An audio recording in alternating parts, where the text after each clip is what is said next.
diving gone wrong ang nangyari sa masayang bakasyon at water activity sana ng 4 na turista sa bansa kung saan nauwi sa trahedya matapos na salubungin ito ng malalakas na alon.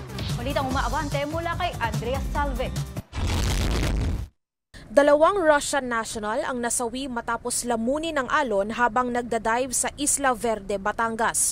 Batay sa impormasyon ng Philippine Coast Guard Southern Tagalog, mula Puerto Galera ay bumiyahe ang grupo ng 4 na Russian at kanilang dive master papuntang Pulong Bato para sumisid bandang 1:00 ng hapon nitong Huwebes. Ayon sa pagsasalaysay ng isa sa mga nakaligtas, 30 minuto pa lamang mula nang mag-umpisang sumisid ay inatake na sila ng malakas na underwater current. Nagkahiwa-hiwalay umano sila pero agad ding nakabalik sa dive boat kasama ang isa pang Russian at kanilang dive master.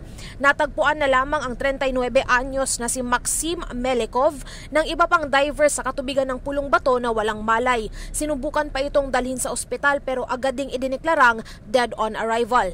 Nagkasa naman ang Coast Guard Substation Isla Verde ng search and retrieval operation para sa ikasasagip ng 29 anyos na si Ilya Perigudin pero sa kasamaang palad ay wala na itong buhay at wala na ring 2 braso nang matagpuan pasado 5:00 naman ng hapon. Inatake umano ito ng mga pating na nauna ng namataan sa katubigan ng Pulong Bato. Dinala ang labi nito pabalik sa Puerto Galera kung saan tinanggap naman ng kanyang mga kaanak. Ako si Andrea Salve ng Abante Radio. Ito ang balitang mabilis, mabangis, walang mintis.